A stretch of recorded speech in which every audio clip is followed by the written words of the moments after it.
Hello everyone, அனைவருக்கும் வணக்கம். Welcome to TNPSC kingdom. So இந்த வீடியோ பதிவில் நம்ம தமிழில் யூனிட் 7ல் நாலடியார் அப்படிங்கிற டாபிக் பற்றி பார்க்க போகிறோம். சரிங்களாப்பா? ஸோ இந்த நாலடியார் அப்படிங்கிற டாபிக் வந்து ரொம்ப ரொம்ப முக்கியமான ஒரு டாபிக். ஸோ இதிலிருந்து கண்டிப்பாக 1-2 கேள்விகள் அப்படிங்கிறது எல்லா எக்ஸாம்லேயுமே வந்து கேட்டுருவாங்க. சரிங்களா? கண்டிப்பாக ஒரு கொஷின் அப்படிங்கிறதாவது வந்துடும். ஸோ இது வந்து ரொம்ப பெரிய டாப்பிக்கா சார், ரொம்ப கஷ்டமா அப்படின்லாம் கேட்டிங்கன்னா ரொம்ப ரொம்ப ஈஸி. சரிங்களா? திருக்குறள்ல எப்படி 2 அடியில ஒரு கருத்தை வந்து சொல்லியிருக்காங்களோ, அதே மாதிரி நாலடியார்ல 4 அடிகள்ல பாடல் கொடுத்து அதனுடைய கருத்துக்களை சொல்லியிருப்பாங்க. சரிங்களா? அதனாலதான் அதுக்கு பேர் வந்து நாலடியார் அப்படின்னு வந்து பெயர். சரிங்களாப்பா? ஸோ இதை யார் எழுதுனாங்க, எப்படி எழுதப்பட்டுச்சு, எல்லாத்தையும் வந்து ஒன் பை ஒன்னா வந்து பார்க்கலாம். ஸோ நூல் குறிப்பை பொறுத்த வரைக்கும் சமண முனிவர்கள் பலர் பாடிய பாடல்களின் தொகுப்பு தான் இந்த நாலடியார். சரிங்களா? அதாவது மதுரையில சமணர் மலை அப்படின்னு சொல்லி ஒரு மலை இருக்குப்பா. சரிங்களா? அந்த மலையில நிறைய சமண முனிவர்கள் வந்து வாழ்ந்திருக்காங்க. ஸோ அந்த சமண முனிவர்கள் எல்லாரும் பாடிய பாடல்கள் தான் இந்த நாலடியார். சரிங்களா? இதை ஒருத்தர் தான் பாடினாரு, இவர் தான் பாடினாரு அப்படின்னு யாரையுமே குறிப்பிட்டு சொல்ல முடியாது. ஓகேவா? ஸோ அடுத்த பாயிண்ட் பாருங்க. 14 கீழ்கணக்கு நூல்களில் ஒன்று இது. நம்மளுக்கு அது தெரியும். சரிங்களா? 400 பாடல்களை கொண்டது. அதனால தான் இதுக்கு பேரு நாலடியார். சரிங்களா? அப்படின்னு வந்து பேர் வச்சிருப்பாங்க. இதுல 400 பாடல்கள் இருக்கு. அடுத்து அறக்கருத்துக்களை கூறுவது. சரிங்களா? அறக்கருத்துக்களை கூறுது. ஓகேவா? ஸோ திருக்குறளும் அறக்கருத்துக்களை கூறுகூடிய ஒரு நூல் தான். சரிங்களா? ஆனா அது 2 அடியில அந்த பாடல்கள் இருக்கும். இங்க 4 அடியில இருக்கும். சரிங்களா? பாவகை வந்து வெண்பாவகை. ஓகேவா? இதுக்குடைய வேறு பெயர்கள் என்னென்ன அப்படின்னு சொல்லி பார்த்தோம்னா 4 அடி 400, வேளாண் வேதம், குட்டி திருக்குறள் அப்படின்னு சொல்லி வேறு பெயர்களும் இதுக்கு இருக்கு. என்னென்னப்பா? 4 அடி 400, வேளாண் வேதம், குட்டி திருக்குறள் அப்படிங்கிற வேறு பெயர்களும் இருக்கு. சரிங்களா? ஆங்கிலத்தில் மொழிபெயர்ப்பு செய்தவர் யாரு அப்படின்னு பார்த்தோம்னா வேற யாரு? நம்ம ஜியு போப்பு தான். சரிங்களா? இந்த நாலடியார ஆங்கிலத்தில் மொழிபெயர்த்தவர் யாருன்னா ஜியு போப் அவர்கள். சரிங்களா? பெருமுத்திரையர்கள் பற்றிய குறிப்புகள் இதில் உள்ளது. சரிங்களா? அதனால இது அந்த பீரியட்ல எழுதப்பட்டிருக்கலாம் அப்படிங்கிறதும் சொல்லப்படுது. சரிங்களா? பெருமுத்திரையர்களை பத்தி இதுல ஒரு சில குறிப்புகள் சொல்லியிருக்காங்க. ஓகேவா? இந்த நாலடியாரும் திருக்குறள் மாதிரியே இந்த நாலடியாரும் அறம், பொருள், இன்பம் அப்படின்னு சொல்லி முப்பாலாக பகுக்கப்பட்டுள்ளது. சரிங்களா? அறம், பொருள், இன்பம் அப்படின்னு முப்பாலா இதையும் பிரிச்சிருக்காங்க அப்படின்னு சொல்றாங்க. சரிங்களாப்பா? நாலடியாருடைய சிறப்பு. ஸோ இதுக்கான சிறப்பு கூற்றுகள் என்னென்ன சொல்லியிருக்காங்க அப்படின்னா, ஆளும் வேலும் பல்லுக்குருதி, நாலும் இரண்டும் சொல்லுக்குருதி. இங்க 4 அப்படிங்கிறது நாலடியாரையும், 2 அப்படிங்கிறது திருக்குறளையும் குறிக்குது. ஓகேவா? அப்ப ஆளும் வேலும், ஆலமர வேலும் வேலும் வந்து ஆலமரமும் வேப்ப மரத்துல இருந்து அந்த குச்சியை உடைச்சு நம்ம பல்லு வளர்க்கணும் அப்படின்னா பல்லுக்கு உறுதி. ஓகேவா? அதே மாதிரிதான் 4ம் 2ம் நாலடியாரும் திருக்குறளும் சொல்லுக்கு உறுதி அப்படின்னு வந்து சொல்றாங்க. சரிங்களாப்பா? ஸோ நெக்ஸ்ட் பாருங்க. பழகு தமிழ் சொல்லரிமை 4-2. ஓகேவா? பழகு தமிழ் சொல்லருமை 4-2. தமிழ் வந்து அருமையான ஒரு சொல்லருமையா நீங்க பழகணும்னா இங்க பழகணும் 4-2.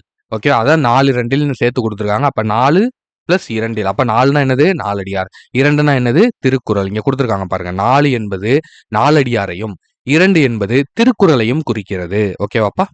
ஓகே. ஸோ அடுத்து இதுக்கான மேற்கோள்கள் பாருங்க.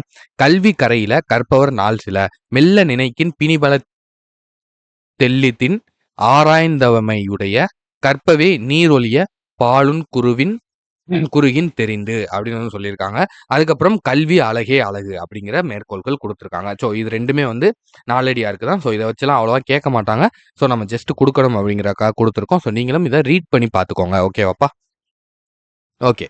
ஸோ இப்போ வந்து இது எல்லாமே நம்ம ஓவராலாக பார்க்கக்கூடிய கான்செப்ட். ஸோ இப்போ வந்து புக்கில் வந்து பார்க்கலாம். புக்கில் எங்கே இருக்குது அப்படிங்கிறத பார்த்தீங்கன்னா, நாலடியார் வந்து 6th பழைய புத்தகத்தில் வந்து கொடுத்துருக்காங்க. ஸோ அங்கே என்ன கொடுத்துருக்காங்க, அந்த பாடல் வழிகள், அதுக்கான விளக்கங்கள் என்னென்ன அப்படிங்கிறத பார்க்கலாம். சரிங்களா? இங்கே பாருங்க.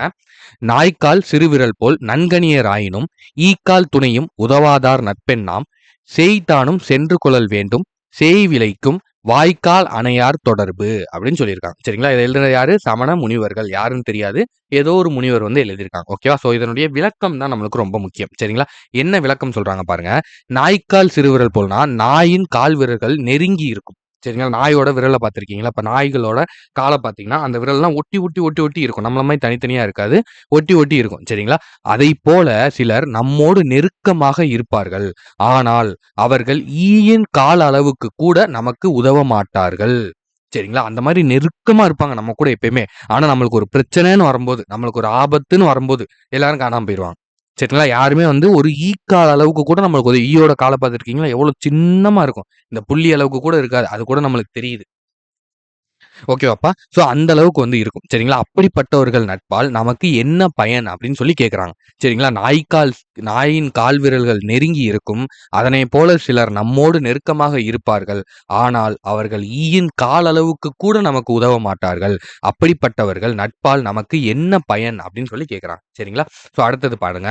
வாய்க்கால் தொலைவில் உள்ள நீரை கொண்டு வரும். அந்நீரை வயலுக்கு பாய்ச்சி விளைய உதவும். வாய்க்காலைப் போல உதவும் மனிதர்கள் இருக்கிறார்கள். எவ்வளவு தொலைவில் இருந்தாலும் அவர்கள் நட்பை நாம் தேடிக் கொள்ளுதல் வேண்டும். சரிங்களா? என்னதான் நாயினுடைய கால் விரல்கள் வந்து ஒட்டி ஒட்டி இருக்கும். அந்த மாரி நம்ம கூட ஒட்டியே நெறைய பேர் இருப்பாங்க.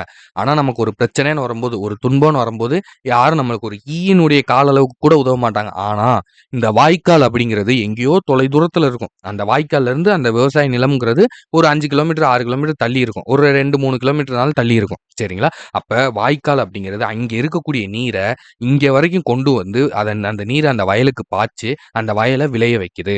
அதே மாதிரி எங்கேயோ இருக்கக்கூடிய ஒரு மனிதர் எங்கேயோ இருப்பாங்க. உங்களோட ஃப்ரெண்டு ஏதோ வெளியூர்ல இருப்பாங்க, வெளிநாட்டுல இருப்பாங்க. ஆனா அவங்க உங்களுக்கு உதவி பண்ணுவாங்க. உங்க கூட இங்கேயே இருக்கிறவங்க கொஞ்சம் கூட உங்களுக்கு உதவி பண்ண மாட்டாங்க. அப்படிங்கிறது தான் இந்த பாடல் மூலமா நம்மளுக்கு சொல்ல வராங்க. சரிங்களா? அந்த மாதிரி தூரத்துல இருந்தாலும், தொலைவுல இருந்தாலும் நம்மளுடைய நட்ப மதிச்சு, நம்மளுக்காக ஒரு உதவின்னு வரக்கூடிய நட்ப வந்து நம்ம தேடிக்கணும். அந்த மாரியான நண்பர்கள நம்ம அதிகமா சேர்த்துக்கணும் அப்படின்னு வந்து சொல்றாங்க. சரிங்களாப்பா? ஓகே. ஸோ இதனுடைய சொல்லும் பொருளும் பாருங்க. நாய்க்கால் அப்படின்னா நாயின் கால். ஓகேவா? ஈக்கால் அப்படின்னா ஈயின் கால். நன்கணியர் அப்படின்னா நன்கு அணியர் அப்படின்னு அர்த்தம். அணியர் அப்படின்னா நெருங்கி இருப்பவர்னு அர்த்தம். அப்ப நன்கு அணியர் அப்படின்னா நன்கு நெருங்கி இருப்பவர். ரொம்ப க்ளோஸா இருக்கிறவங்கன்னு அர்த்தம். ஓகேவாப்பா? என்னாம் அப்படின்னா என்ன பயன்? அத அவங்கள வச்சு நம்மளுக்கு என்ன பயன்? என்னாம் அப்படின்னு கேட்குறாங்க. சேய்மை அப்படின்னா தொலைவு. சேய்மைனா தொலைவு. செய் அப்படின்னா வயல். ஓகேவா? அணையார் அப்படின்னா போன்றோர். ஓகேவாப்பா? அடுத்து. ஸோ நெக்ஸ்ட் பாருங்க. ஸோ இது வந்து 6த் புக்ல உள்ள பாடல். ஸோ இவ்வளவுதான். இதோட வந்து இந்த கன்டென்ட் முடிஞ்சுச்சு. ஸோ அடுத்தது பாருங்க. இது வந்து 7த் புக்ல ஒரு நாலடியார் பாடல் குடுத்திருப்பாங்க. நியூ புக்ல. அது பாருங்க. அழியா செல்வம் அப்படிங்கிற டாபிக்ல குடுத்திருப்பாங்க. வைப்புலி கோட்படா வாய்த்தீயிர் கேடில்லை. மிக்க சிறப்பின் அரசர் செறின்வவ்வார் எச்சம் என ஒருவன் மக்கட் செய்வன விச்சைமற்று அல்ல பிற அப்படின்னு வந்து சொல்லியிருக்காங்க. ஓகேவாப்பா? ஸோ இதனுடைய சொற்பொருள் என்ன அப்படின்னு பார்த்தீங்கன்னா, வைப்புலி அப்படின்னா பொருள் சேமித்து வைக்கும் இடம். அததான் வந்து என்ன சொல்றாங்க? வைப்புலி அப்படின்னு சொல்றாங்க. ஸோ இது வந்து ரொம்ப இம்பார்ட்டன்ட். நோட் பண்ணிக்கோங்க. நெறைய தடவ கேட்டுருக்காங்கப்பா. கொஞ்சம் கன்ஃப்யூஷனாவும் இருக்கும். சரிங்களா? ஸோ அடுத்து கோட்படா அப்படின்னா ஒருவரால் கொல்லப்படாது. ஓகேவா? கோட்படான்னா ஒருவரால் கொல்லப்படாது. ஒருவரால அத ஹேண்டில் பண்ண முடியாது. அந்த மாரி. ஓகேவா?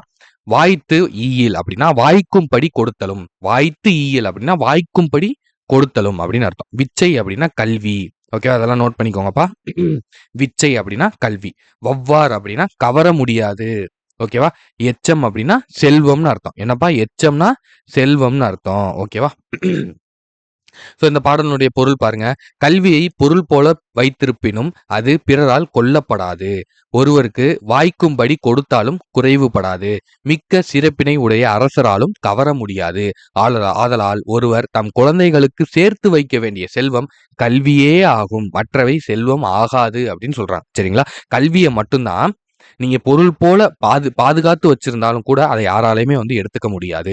சரியாப்பா? உங்களுடைய கல்வி, உங்களுக்கு இருக்கக்கூடிய அந்த நாலேட்ஜ், உங்களுக்கு இருக்கக்கூடிய அந்த அறிவு அப்படிங்கிறத வேற யாராலையுமே வந்து திருடவே முடியாது.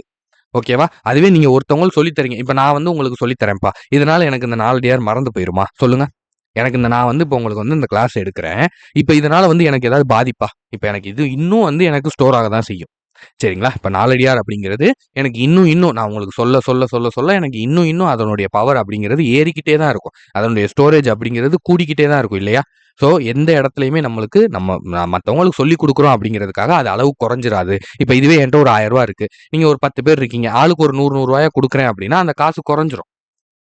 ஓகேவா? அந்த மாதிரி இந்த கல்வி அப்படிங்கிறது குறையாது அப்படின்னு வந்து சொல்றாங்க. சரிங்களா? அடுத்து பாருங்க. மிக்க சிறப்பினை உடைய அரசரால கூட எவ்வளோ பெரிய அரசரா இருக்கட்டும், கவர்ன்மென்ட் அஃபீஷியலா இருக்கட்டும், போலீஸா இருக்கட்டும், கமிஷனரா இருக்கட்டும், சிஎம்மா இருக்கட்டும், பிஎம்மா யாரா வேணாலும் இருக்கட்டும். யாராலயுமே அத உங்கள்ட்ட இருந்து எடுத்துக்க முடியாது அப்படின்னு வந்து சொல்றாங்க. சரிங்களா? அதனால ஒருத்தவங்க தங்களுடைய குழந்தைகளுக்கு ஒரு பெற்றோரா நீங்க இருக்கீங்க அப்படின்னா, நீங்க உங்களுடைய குழந்தைகளுக்கு சேர்த்து வைக்க வேண்டிய செல்வம் அப்படிங்கிறது கல்வி செல்வம் மட்டும் தான். மத்த எதுவுமே செல்வமே கிடையாது. அப்படின்னு வந்து இந்த பாட்டுல கூறியிருக்காங்க. சரிங்களா? ஸோ இப்ப புக்ல உள்ள கன்டென்ட் நம்ம பார்த்தாச்சு. ஸோ இப்ப அடுத்து வந்து எக்ஸ்ட்ராவா இருக்கக்கூடிய ஒரு சில தகவல்கள் பார்க்கலாம். ஸோ இதுல பாருங்க. பாண்டிய நாட்டுல உள்ள சரிங்களா? அதாவது நான் சொன்னேன் பார்த்தீங்களா? சமண முனிவர்கள் 8000 சமண முனிவர்கள் பாடிய பாடல்களின் தொகுப்பு தான் இந்த நாலடியார் சரிங்களா? இது ஒருத்தர் 2 பேர் இல்லப்பா. 8000 பேரு சமணர் மலையில வாழ்ந்தாங்க. ஓகேவா? அந்த சமணர் மலை அப்படின்னு சொல்லி நம்ம மதுரையில ஒரு மலை இருக்கு. ஸோ இந்த மலையில தான் வந்து இந்த சமண முனிவர்கள் அப்படிங்கிறவங்க வாழ்ந்திருக்காங்க. இதுல ஒரு 8000 பேர் வந்து பாடிய பாடல்களுடைய தொகுப்பு தான் இது. சரிங்களா? ஸோ அடுத்து பாருங்க. இதில் 40 அதிகாரங்கள் மற்றும் 12 இயல்கள் உள்ளன. சரிங்களா? என்னப்பா 40 அதிகாரங்களும் 12 இயல்களும். இதெல்லாம் கேள்வியா கேட்பாங்க. நோட் பண்ணிக்கோங்க. ஸோ முப்பால். இந்த 40 அதிகாரங்களை எப்படி பிரிச்சிருக்காங்க பாருங்க. அறம், பொருள், இன்பம். அறம் வந்து 13, பொருள் 24, இன்பம் 3. அப்ப பாருங்க 13, 24, 37. 37 ஒரு 3 40. ஓகேவாப்பா? ஸோ அடுத்து 11 கீழ்க்கணக்கு நூல்களில் உள்ள ஒரே தொகை நூல் இதுதான். ஓகேவாப்பா? ஒரே தொகை நூல். இதெல்லாம் நோட் பண்ணிக்கோங்க. இதெல்லாம் கேட்பாங்க. சரிங்களா? இதெல்லாம் வந்து நம்ம மிஸ் பண்ணிட்டு போயிருவோம். ஸோ இதெல்லாம் எக்ஸ்ட்ரா டாபிக். சரிங்களாப்பா? ஒரே ஒரு தொகை நூல் இது மட்டும்தான். திருக்குறளுக்கு அடுத்து மற்றும் இணையாக வைத்து போற்றப்படும் நூல் இதுதான். ஓகேவா? தொகுத்து அதிகாரம் வகுத்தவர் பதுமனார். இந்த நூல்களை இப்ப 8000 பேர் பாடினாங்கன்னு சொல்றீங்க சார். இதை யார் சார் இப்படி நாலடியார்னு ஒரு நூலா வந்து நம்மளுக்கு கொண்டு வந்தது அப்படின்னு பாத்தீங்கன்னா, இதை தொகுத்து அதுக்கு அதிகாரம் இந்த மாதிரி 3 பாலா பிரிச்சு அறம், பொருள், இன்பம்னு அதிகாரங்களை பிரிச்சு எல்லாத்தையும் பிரிச்சது பதுமனார் அப்படிங்கிறவர் தான். சரிங்களா? இதன் கடவுள் வாழ்த்தை பதுமனார் பாடியுள்ளார். இந்த இந்த நூலுக்கான கடவுள் வாழ்த்து பாடலை யார் பாடியிருக்கா அப்படின்னு சொல்லி பாத்தீங்கன்னா, பதுமனார் அப்படிங்கிறவர் தான் பாடியிருக்காரு. ஓகேவா? இது எல்லாமே இம்பார்ட்டன்ட் கொஷின். சரிங்களா? கொஷினா கேட்கக்கூடிய விஷயங்கள். சரிங்களா? முப்பாலாக பகுத்து உரை கண்டவர் யாரு அப்படின்னு சொல்லி பார்த்தோம்னா, தர்மர். சரிங்களா? அதிகாரங்களா பிரிச்சது 40 அதிகாரங்களா பிரிச்சது தான் பதுமனார். 40 அதிகாரமா பிரிச்சது பதுமனார். முப்பாலா பிரிச்சது தர்மர். தர்மர் தான் வந்து 3 பால்களா பிரிச்சது. அறம், பொருள், இன்பம் அப்படின்னு சொல்லி பிரிச்சது. அறம், பொருள், இன்பம் அப்படின்னு பிரிச்சது யாரு அப்படின்னு சொல்லி பார்த்தோம்னா தர்மர். சரிங்களா? நாலடியாரின் நாலடியாரில் முதலில் உள்ள இயல் என்ன அப்படின்னு பாத்தீங்கன்னா துறவியல். துறவியல் தான் ஃபர்ஸ்ட் இயலே. நாலடியாருடைய ஃபர்ஸ்ட் இயலே எதுல ஆரம்பிக்கும்? துறவியல்ல தான் ஆரம்பிக்கும். சரிங்களா? நாலடியாரின் உரைகளை உள்ளடக்கிய நூல் என்ன அப்படின்னு பாத்தீங்கன்னா நாலடியார் உரை வளம். ஓகேவா? ஸோ இதெல்லாம் வந்து இம்பார்ட்டன்ட்பா. நாலடியார் உரை வளம் அப்படிங்கிற ஒரு நூல் தான். நாலடியாருக்கான உரைகள் எல்லாமே வந்து அதுல இருக்கு. சரிங்களா? சொல்லாய்ந்த நாலடி 400ம் நன்கினிது என நாலடியார் சிறப்பிக்கப்பட்டுள்ளது. சொல்லாய்ந்த நாலடி 400ம் ஓகேவா? நன்கினிது அப்படின்னு வந்து நாலடியாரை வந்து சிறப்பிச்சிருக்காங்க. சரிங்களா? நாலடியார் 400னா வந்து பழமொழி 400. சரிங்களா? அடுத்தது வாழ்க்கையின் எளிமையான பொருட்களை உவமைகளாக கையாண்டு நீதி புகட்டுகிறது. ஓகே, வாழ்க்கையில உள்ள எளிமையான பொருட்களை ஓகேவா? இப்ப பாருங்க நாய்க்கால், ஈக்கால் அவ்வளவுதான்.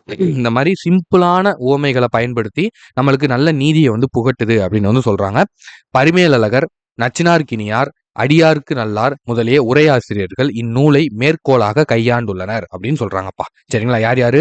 பரிமேலழகர், நச்சினார்க்கினியார், அடியார்க்கு நல்லார் அப்படிங்கிற 3 உரையாசிரியர்களும் இந்நூலை வந்து மேற்கோளா பயன்படுத்தியிருக்காங்க. ஓகேவா? ஸோ அவ்வளவுதான்ப்பா. நாலடியார் அப்படிங்கிறது இவ்வளவுதான். சின்ன ஒரு கான்செப்ட் தான். ஸோ இதை மட்டும் நீங்க படிச்சா போதும். இந்த மெட்டீரியல்ல இருக்கக்கூடிய விஷயங்களை மட்டும் நீங்க படிச்சா போதும். சரிங்களா? நம்மளோட யூடியூப் ஸ்டூடெண்ட்ஸ் அப்படியே பார்த்து நோட்ஸ் வந்து மேக் பண்ணிக்கோங்க. பேட்ச் ஸ்டூடெண்ட்ஸுக்கு நான் இதுக்கான பிடிஎஃப் வந்து நான் உங்களுக்கு பேட்ச் சேனல்ல வந்து நான் உங்களுக்கு சென்ட் பண்றேன். ஓகேவாப்பா? ஸோ அதை பார்த்து நீங்க நோட்ஸ் எடுத்துக்கலாம். ஓகேவா?